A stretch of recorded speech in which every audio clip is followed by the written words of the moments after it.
Hello, Swadika, welcome back to Kado Talk. Hari ini Kado Talk sengaja aku bajak.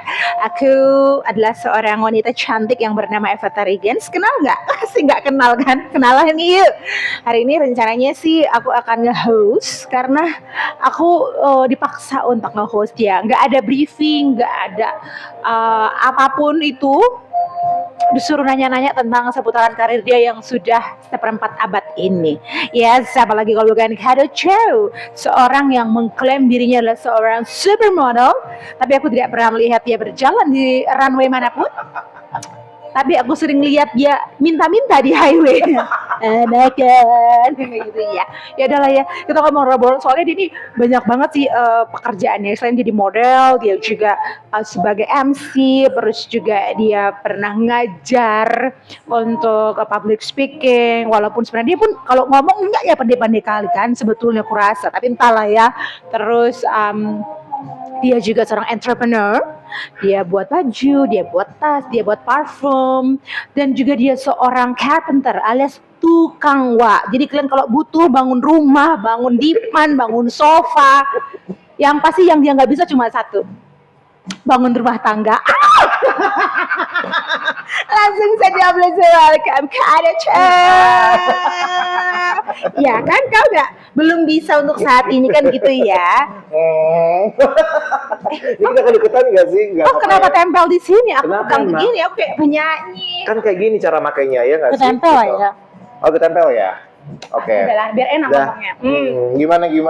Jadi lo mau baca mau baca akun gue ya? Disuruh aku. Sama gue. Bukan lo suka-suka aku. Iya benar. Sorry, Mener. Oh, iya, benar. Sebagai seorang putri keraton itu Mener, Mampus. gitu kan. Boleh. Gue ini putri keraton, Bo. Tahu nggak keraton apa? Keraton apa? Pengharum ruangan keraton. ya Aromanya enak ampun. banget. Kira Ini lo- kita nggak disponsor ya? Nggak ada sponsor. Belum ada? Belum ada. Tapi kayak boleh dipakai produk gue deh kayaknya deh. Gue Oh. punya produk sendiri. Ada, Udah agak sedikit. Harus gini ya, Wak. Udah, nah kayak ini di depan sini nih. Nah, biar kelihatan ya kan. Ini produkmu juga ya, Franka Iya, ya? benar. Oke, sebelum kita ngobrol ke Franka, awal muasalnya lo tuh pasti bukan MC ya, Kak? Atau mungkin Gue. langsung jadi MC?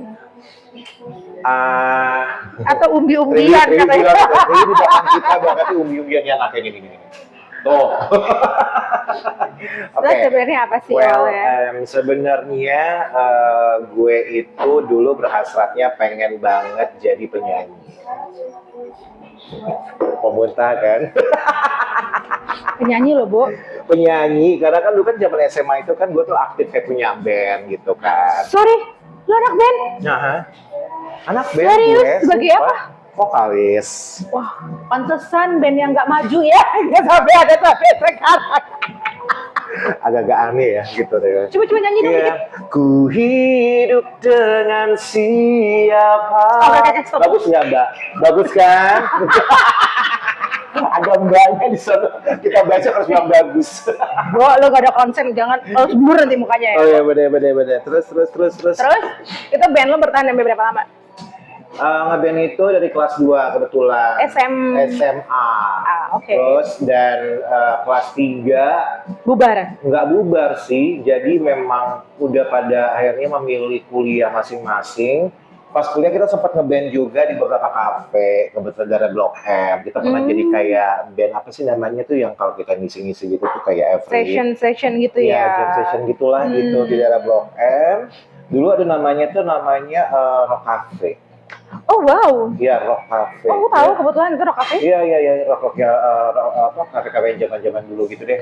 Nah, terus udah itu, tapi di situ gue udah MC sebenarnya. Oh, udah mulai MC di situ ya. Biasa sih ya kalau orangnya udah nyemplung di dunia entertainment, biasanya tuh kalau emang punya bakat tuh biasanya juga gitu. Soalnya gue juga punya temen tuh awalnya ikut idol gitu kan, nyanyi di kafe gitu di daerah nyanyinya gitu kan. Terus sekarang jadi MC.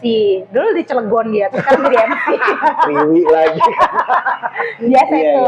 Nah, tapi memang sebenarnya gue tuh nggak ada pernah gue jadi MC ya. Jadi memang kalau boleh cerita, long story short, waktu itu gue sekolah Katolik. Terus udah itu kan tiap tahun ada acara Natal. Nah kebetulan tuh waktu itu nggak ada MC-nya. Oh, ditunjuklah lucunya, Anda. lucunya dulu ada guru bahasa Indonesia gue namanya Bu Rahayu kalau nggak salah deh. Ya terus ya kita siangnya itu ngambil nilai bahasa Indonesia tapi jadi pembawa berita.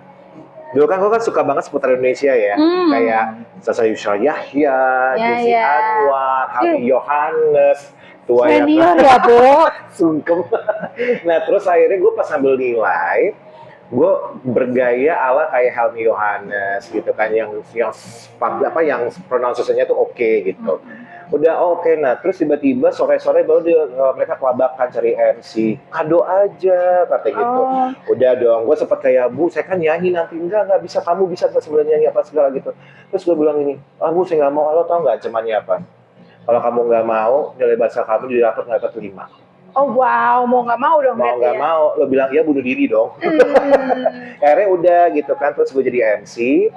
Habis acara itu ternyata ya puji Tuhan sukses. Nah besoknya kita suka ada pensi-pensi kan gitu loh, terus kayak acara-acara olahraga antar kelas gitu kan gitu loh, terus kelas meeting namanya dulu. Nah akhirnya tiap abis mau kayak final dan bagian piala itu gue selalu jadi MC-nya, gue nge-band juga gitu. Terus kuliah lo jurusannya ambil communication No, something? gue ambil psikologi. Selesai Dong, gue sarjana psikologi kebetulan banget gitu. Itu psikologi klinis atau enggak. Itu kita umum sih. Kalau misalnya psikologi kan kalau misalnya lo bawa S2 baru diarahin, kalau lo ambil profesi baru diarahin. Terus mulai aktif terjunnya MC itu apa karena nggak ada kerjaan sebagai psikolog atau gimana? Sibuk. Atau justru lu sempat tapi lo tahu nggak ya? jadi kan solo masalah lu sempat makeup artist juga Iya, kan nah sih? itu dia tuh. Jadi pas di era kuliah itu, gue akhirnya jadi MC dulu sebenarnya. Jadi memang ada namanya tuh sahabat gue Intan Erlita. Dia sekarang jadi psikolog gitu kan. Dia wajah Femina 99. Dia yang ngebuka jalan buat gue gitu loh. Dulu kan gue belum berhijab gitu kan. Gue nggak terlalu kenal sama dia kebetulan. Cuman karena waktu era kuliah itu gue udah kebetulan suka MC, suka nyanyi juga. Gue punya band juga akhirnya di kuliah. Nah akhirnya dia sering ngeliat gue gitu. Karena gue rumah happening banget kan gitu loh. Dia kayak artisnya kita. Pada zamannya gitu. Itu emang dia sempat ngartis juga kan. Terus akhirnya dia kayak nawarin gue, lo mau MC nggak? Kata, MC. Gue bilang, oh iya boleh, gitu kan. Udah lah lo duit sama gue ya, kata gitu. Gue ingat banget waktu itu the first time gue MC itu di La Piazza, Kelapa Gading. Itu akhirnya jadi acara reguler sama dia. Nah udah, terus dia mulai di TV-TV gitu kan. Gue tetap di lahan yang sama sebagai MC of Air. Terus itulah akhirnya gue, nah untungnya ketika gue itu kan gue lumayan sering ya di situ, gue di kontrak lah istilah kata sekarang gitu. Banyak klien-klien datang ngeliat gue nge-MC, akhirnya mereka tuh kayak follow up gue buat acaranya mereka, yang acara festival party yang kayak mau ke US lah, mau acara Seventeen lah, bla bla gitu. Gue ketemu lah sama orang-orang yang bekerja talent juga kayak pesulap gitu loh. Ada namanya Michael Wong tuh gitu kan. Udah. Nah akhirnya habis event itu si Michael Wong ini calling gue gitu kan. Lo mau nggak MC acara ini? Oh yaudah boleh gitu. Udah kalau masalah MC gue ketemu namanya Freddy Hidayat gitu, MC Freddy, dia senior juga. Nah dari dialah akhirnya gue dibawa roadshow, gue dikasih event banyak, gimana akhirnya gue ketemu banyak IOYO juga, disitulah terus sampai sekarang gitu. Tapi kan sebenarnya lo juga sempat, mungkin memang dia multitasking, multi talenta, multi level marketing dia semua sama dia ya Bu. Tapi kalau sempat kepeleset ke dunia makeup artist itu pas kapan sih? Pas selesai kuliah, sebelum kuliah, atau memang suka bereksperimen aja anaknya gitu? Yaudah deh, gue coba deh gitu. Nah, zaman gue awal itu kan kita kan masih muda banget ya, masih banyak kayak masa pencarian nih, dan nyoba juga satu masih nyoba yang lain masih, gitu ya.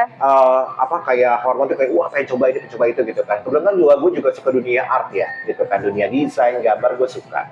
Nah terus waktu itu eranya gue memang lagi mulai awal kali nge-MC profesional gitu kan. Akhirnya dilala gue iseng sebenarnya, di situ gue suka makeup juga gitu kan. Tujuannya gue pengen bikin kayak buku, lo tau kan dulu ada buku Gus Naldi kan. Tahu. Nah dia kan banyak banget tuh kan gitu loh. Gue dulu suka banget baca Gramedia. Gue kok bagus banget, coba bikin. Iseng-iseng gue challenge diri gue gak punya background makeup. Akhirnya gue belilah itu produknya Sari Ayu gitu kan, karena emang bisa dibilang tuh produk yang pertama kali gue kenal gitu. Terus udah itu gue coba tuh. Nah tujuan gue tuh sebenarnya cuma gue seneng-seneng aja. Gue foto pakai kamera gue, terus tiba-tiba gue lihat tuh pas gue main ke Marta Tilaar, ke tokonya ada flyer lomba make up, kan lucu juga ya gitu kan. Serius lo ikutan? Ikutan, gue bilang, gue pede banget. gue penuhi persyaratannya, gue pakai kakak ipar gue, kakak sepupu gue, buat jadi make upnya. Dulu waktu dia masih gadis, mukanya kayak Angelina Jolie, tau Oh, gak? cantik dong. Cantik banget kayak Arab-Arab dia gitu. Gue make upin jadilah gitu kan, gue kirim fotonya. Akhirnya nggak lama selang 2 minggu, gue dipanggil. Waktu itu kategori junior makeup artist di acara Gading Model Search di daerah Kelapa Gading. Nah, akhirnya udah itu, akhirnya gue, bukan Gading Model Search, Gading Beauty Award waktu itu. Gue akhirnya dipanggil, wawancara, terus akhirnya gue dinyatakan oke dan masuk ke dalam 12 besar, 20 besar finalis yang bisa buat demo makeup pas lomba. Gitu, gue kalah waktu itu. Tapi untuk pengalaman pertama tuh keren banget loh. Makasih banget, aku bilang, wow, gue gak punya background apa-apa kan, gitu. Nah, akhirnya tahun berikutnya gue coba lagi. Nah, gue akhirnya masuk kategori profesional makeup artist, gitu kan. Nah, di situ itu, gue akhirnya mendapatkan, bukan juara sih, tapi masuk dalam kayak 10 besar. Wah, untuk tutor kategori profesional tuh keren loh. Profesional, iya dulu kan Sari Matela itu kan punya banyak lini ya. Ada Cempaka, ada Sari Ayu, ada Pack, ada Biokos. Nah, gue tuh pernah di-hire buat ngambil Biokos dan juga Sari Ayu. Tapi kan sebenarnya harusnya ya sebagai seorang MC yang menjadi host di acara Kadotok, harusnya aku di make up sama beliau ini loh ya. Gak dilihatnya gitu udah kena papar dari perjalanan naik CJ sampai sini udah lepek kok, rambut pun kayak gini kan. Harusnya kan jadi bisa ajang pembuktian. Gue bisa bilang orang lihat dong muka aku ini. Iya benar. Natural aja, udah ini juga dadakan soalnya gitu kan. Tapi kenapa lo mengklaim diri lo sebagai supermodel? Gue pertama kali kenalan sama lo tuh tahu emang kade supermodel. Sebenarnya tuh awalnya iseng. Dulu kan di eranya gue itu kan stasiun RCTI itu ada namanya Model Inc. acaranya. Biasa. Kan? Acara kayak serials gitu ya, Model Inc., Melrose Place gitu kan, Beverly Hills 90210 gitu kan. Nah, gue kepincut banget dengan acara Model Inc. gitu loh. Dimana dulu era-era supermodel kayak Cindy Crawford, Naomi Campbell kan happening banget ya, sering muncul gitu loh.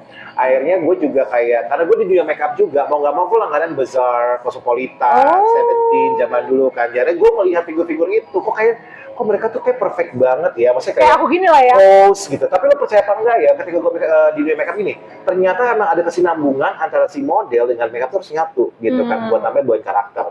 Akhirnya gue kayak, gue jadi kayak tertarik jadi kayak menjadikan diri gue tuh kayak as a supermodel. Gue kadang juga demo ke makeup gue sendiri buat latihan. Gue belajar pose-pose, akhirnya yes, I'm a supermodel gitu kan. Sampai lo tau gak, sampai gue berjalan-jalan catwalknya gitu, sampai gue ikutin gitu kan di Model Inc. gitu kan, terus kayak fashion show-nya Jean Paul Gaultier gitu kan, sama Christian Dior gitu kan. Tuh gue sampai gue ikutin gitu loh, kayak dulu kan zamannya sebenarnya bagus banget kan, benar-benar tertata gitu, tahu ritmenya. Nah kayak gitu, jadi akhirnya tuh gue kebawa. Jadi gue kayak yes, I'm a supermodel. Dan ternyata setelah gue masuk dunia MC, itu jadi kayak trademarknya gue. Iya, emang. Kadojo MC and Supermodel. Gitu. Oke, baik. Tapi dari perjalanan lo, berarti it means tahun ini 25 atau 26 tahun? Tahun lalu 25, sekarang mau 26 tahun. 26 tahun lo nge-MC dengan berbagai cabang, tapi lo tetap stick di MC gitu ya. Dan yang satu lagi yang gue kenal sama seorang Kado, dia tuh juga pernah membuat satu lini, fashion. Kado show label, dan juga ada yang couture, ya.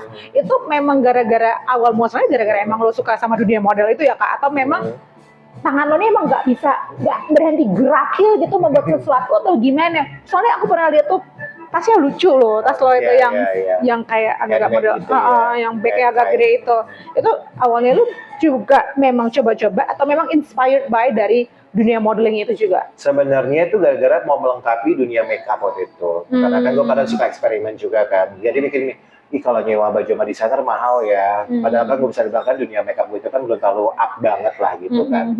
Akhirnya coba bikin baju sendiri-sendiri lah gitu kan. Cobalah bikin. Gue waktu itu inget banget gue pakai kain puring awalnya. Kain puring warna hitam gue beli gitu kan di Tanah Abang. Waktu itu modelnya cuma 10.000 per meter, gue beli 5 meter. Gue draping gitu, jadi gue kayak pakai pentul, gue jahit apa segala jadi gitu kan baju. Akhirnya gara-gara eksperimen itu, gue merasa kayak dapet feel ini kok kesinambungan banget ya gitu kan. Gue bisa arahin pose model, gue bisa make upin juga, ya kenapa nggak sekalian baju. Nah akhirnya gue begini, coba bikin satu gitu. Gue bikin satu, gue pakai nge-MC, ada yang suka. Gue udah mau dong baju kayak lo beli di mana? Enggak, gue bikin sendiri. Gue mau dong order. Ya udah coba gitu kan. Cuman untung 20.000 nggak apa-apa lah, yang penting coba. Jadi dikit banget. Kan dulu kan masih belum pede gitu kan. Membuat nama kita sebagai as a designer aja tuh gue kayak beban gitu loh. Ya kan, karena kan kerjaan yang mahal sebenarnya gitu loh. Akhirnya udah gue coba, dia suka, dia ngomong karena MC zaman dulu gitu. Akhirnya tuh beli, akhirnya gue bikin lah lini fashion sendiri gitu kan. Kayak gue nggak berharap apa-apa sih, tapi ternyata gue diajak pameran gitu. Oh, wow. Di Kompas waktu itu pernah, terus waktu ada acara kayak fashion show-nya Grand Metropolitan Mall, gue dikasih space patung gitu kan buat baju gue untuk dipajang, sama dikasih space buat kayak first runway baju gue untuk kayak ngebuka gitu. Keren. Padahal baju gue tuh biasa banget, tapi karena mereka suka ya gitu ya. Akhirnya ya udah, dan gue kan juga suka handmade. Gue suka handmade, baju gaun dari awal sampai bawah itu gue berpaket banget 100%. Mungkin gara-gara itu mereka suka gitu. Tapi to be honest, itu kan buat kayak gitu lumayan mahal ya, Bo. Pengerjaannya, waktunya, bahannya, dan lo harus put a lot of effort untuk itu. Dan apakah semua barang itu laku atau laku nggak laku, yang penting lo happy? Gimana? Yang kedua sih, laku nggak laku yang penting happy. Karena apa? Karena ya tadi gue bilang gini, kayak gue nyari duit di fashion iya, tapi nggak seperti kayak MC gitu. Jadi kayak ada sisi idealisnya gue. Kayak misalnya ada teman kita MC ya, cewek ya, kayak ada Jillian Go, Eva Yolanda gitu kan. Kado, Beb, gue mau dapat baju lo, tar dulu ya kalau ada yang jadi ya. Gitu, gue mau bikin baju sama lo, tar dulu kalau gue gitu loh. Gue orangnya begitu, jadi akhirnya ya kalau ada yang jadi, gue foto, suka nggak pakai gitu. Kalau nggak ya udah. Jadi gue orangnya seperti itu gitu. Jadi karena mereka bilang, ada yang bilang ini, lo kayak jangan jadi desainer deh gitu. Karena apa? Karena ya lo boleh ngedesain, tapi buat memuaskan diri lo sendiri aja. Tergantung pewahyuan ya, Bo. Kira-kira dapet hidayah, aku buat gitu. Gue orangnya budian soalnya, jadi makanya akhirnya udah I'm stop gitu. Bukan stopnya postpone gara-gara COVID kemarin. Gue postpone karena gue pikir juga desainer itu ada profesi yang mahal ya. Karena lo harus beli kainnya juga kainnya mahal gitu mentah semua lo olah jadi matang gitu kan. Lo bayar tim, bayar sampai pekerja gitu kan, potong pola, bla bla gitu, apa segala bla bla, marketing itu capek banget gitu loh.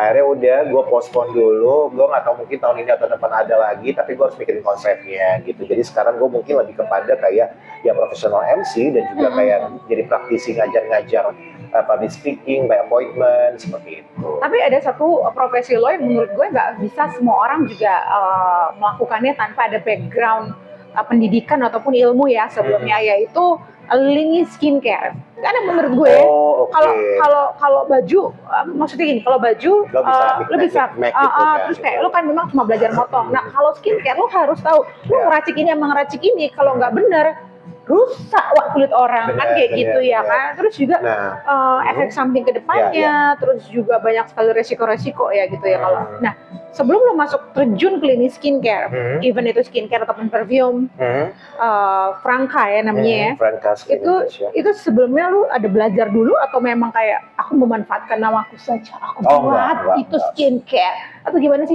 Dan awalnya lo tiba-tiba aku buat skincare gitu kan, aku temenannya sama ars yang buat itu ya gitu. Enggak, jadi gara-garanya memang gue harus terima kasih banyak sama buat Ibu Marta Tilaar ya. Ya, Ibu Marta, karena lepas kompak ya? Kompak kan? Kita saya nggak tahu, rambut gue kayak kurang oke deh. Nah maksud gue adalah ketika gue lomba makeup itu kan gue seperti hire ya sama Puspita Marta, yaitu Marta Tilaar Group. Jadi di situ gue banyak dikenalin banget dengan namanya kayak how to make skincare gitu loh, bagaimana racikan bahan-bahan. Mau nggak mau karena kita kan megang produk waktu itu. Jadi gue diajak ke Kampung Kado namanya. Jadi kampung organik gitu. Jadi mereka tuh bahan-bahan benar-benar alam, sudah cabai-cabean, ada namanya kayak kunyit gitu kan, buah merah, pala apa segala buat dicampurin ke makeup. Nah dari situ akhirnya gue kan banyak edukasi lah, sedikit banyak. Memang kan gue juga suka dengan namanya kosmetik kan awal kan, kayak lucu ya gue bikin brand, coba. Tapi gue nggak langsung bikin loh, Jadi gue nggak ada duit buat belajar, karena kan belajar skincare kan mahal ya. Akhirnya ya sekarang kan lebih banyak tuh kayak YouTube, TikTok, asal kalau dapat guru yang benar gitu kan, dapat mentor yang benar. Akhirnya gue sampai searching, kayak gue tahu nih, yang kalau gue akhirnya gue mau bikin apa, itu gue pelajarin gitu loh, itu gue kuasain. Jadi Akhirnya gue bikin kayak ini produk pertama, body cream gitu kan. Yang penting gue tahu racikannya apa, kadarnya gimana, gunanya apa, dan juga akhirnya gue bikinlah ini. Dan yang paling susah itu adalah untuk, udah mau habis, Wak. Iya, iya ngomong aja. Yang paling susah itu adalah untuk biaya ngurus birokrasinya, kayak BPOM-nya gitu kan. Terus kayak minta apa ingredients-nya yang memang gue mau gitu ya. Akhirnya bikin ini aja setahun loh. Iya, gue tahu banget loh perjalanan ya kan, yang buat namanya ini kan. searching gitu kan, sampai akhirnya gue dapetin apa yang gue mau gitu kan, akhirnya bikin ini setahun, termasuk sabun muka gitu. Nah akhirnya gara-gara itulah, tapi memang sebenarnya gue memang pengen banget di usia tua gue itu, gue pengen punya lini brand sendiri gitu loh, yang bisa dibilang ya buat kayak trademarknya gue, sama buat kayak produk yang memang ya puji Tuhan kalau misalnya bisa menggaranti hidup gitu loh. Soft banget loh nih, aromanya enak banget. Thank dan you. dan gue pernah nyoba juga sih ya, perfume-nya Franca. Ya. Itu termasuk salah satu parfum yang enak sih menurut gue. Ya. Lo maksudnya apakah nanti akan produksi kembali atau memang sengaja untuk di hold dulu, atau mungkin lagi nunggu investor? Mungkin ada teman-teman yang lagi denger ini pengen jadi investor ya? Amin. Atau seperti apa sih? Atau memang lo akan memang sengaja postpone dulu karena ada mau fokus yang lain? Ya, gue postpone dulu karena kan kebetulan kan juga gini, kayak bikin produk baru itu tuh nggak gampang. Betul. Karena banyak banget, kita nggak ngomongin orang ya, tapi sekarang banyak banget orang dengan modal nama bisa keluarin produk dengan memakai private label. Atau private label nggak lo? Tahu. Private label dia beli di negara Cina, ya, udah kayak ada web label gitu barangnya, lagi ya. terus dia tinggal tambahin brand doang, label, tapi dia nggak tahu ingredientsnya apa, dia nggak tahu kayak kadarnya bagaimana, cocok gak buat orang Indonesia seperti itu. Nah gue tuh nggak mau gitu, jadi makanya untuk parfum gue udah di jalan gitu kan, ada 2 brand gitu, ada 2 jenis gitu kan. Satu Franca Voir, satu lagi Franca apa gue sampai lupa produk gue terus pokoknya, Franca V gitu loh. Nah Franca V itu yang buat cowok, yang Voir itu buat yang cewek gitu kan. Nah terus udah itu akhirnya ya yang laku itu yang Franca Voir gitu loh, yang buat cewek. Iya, gitu. enak banget tuh aromanya, gue pakai. Itu udah mulai habis, cuma memang sekarang gue lagi mau coba kumpulin duit lagi buat produksi, ya kan. Semoga tahun ini ada, cuma memang gue tahun ini lebih konsen kepada ya nge-MC tetap gitu kan, karena itu sumber duit utama gue. Betul. Bikin konten namanya Kado Talk buat kayak sharing everything, hal-hal yang positif lah gitu, ngebahas masalah itu, dan juga pastinya ya mengalir aja sih gitu doang sih gitu. Sekarang kita fokus ke dunia karir yang benar-benar sekarang lo menjalanin banget, yaitu MC ya Kak. Sepanjang lo MC 25 tahun menuju 26 tahun ini, di 2026 ini, apa sih nge-MC yang paling memorable banget buat lo? The first time ke luar negeri. Oh, The first time kemana tuh kalau boleh tahu? Pecah telurnya itu ke Singapura waktu itu. Sorry. Aku mau bersihin. Oke. Nggak jadi lagi ya? Gimana? Ke Singapura waktu itu. Jadi memang buat acara gathering perusahaan IT yang emang sering pakai jasa gue di Jakarta. Itu gara-gara Freddy juga sebenarnya, Freddy Hidayat. Nah Singapura itu memorable banget karena dia itu the first time gue keluar negeri, yang benar-benar keluar negeri banget. Baru gitu. buat paspor jangan-jangan? Baru buat paspor gitu kan. Gimana gue ngeliatnya, oh kayak gini ya Singapura ya. Itu loh so kampung banget deh gitu. Gak apa-apa ya, namanya first time. Bener. Nah terus yang memorable banget lagi itu adalah ketika gue katanya gitu ya, di anak MC itu, gue adalah MC pertama yang ke Mandalika waktu itu. When Mandalika Open gitu kan, gue di situ gitu kan, gitu loh. Nggak nge-MC, cuman gue datang tapi lokasi di Mandalika. Gitu kan. Jadi gue pengen lihat Mandalika secara real, yang belum pernah dipakai apapun, buat Grand Prix apapun, akhirnya gue kesana.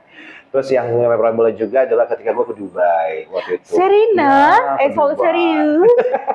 Ngapain aku Dubai? Acara apa? Acara apa? MC acara perusahaan waktu itu, finance. Jadi gue diajak ke sana ya. Itu akhirnya gue bisa nyobain kayak Burj Khalifa. Oh my god, I want it. Ke Abu Dhabi gitu kan. Itu yang memang istilah kata gue nggak pernah nyangka dari dunia gue ngemeng-ngemeng gitu kan. Gak ada namanya harapan buat bisa keluar negeri dari profesi gue, dibayar pula. Akhirnya gue bisa dapetin itu gitu. Thank you banget gitu. Itu wow, keren banget ya. Maksudnya memang kita nggak pernah bisa nyangka ya kemana arah perjalanan hidup ini ngebawa gitu. Ternyata dari sekian banyak negara yang udah pernah lo jalanin, ternyata banyak termasuk memorable di situ ya.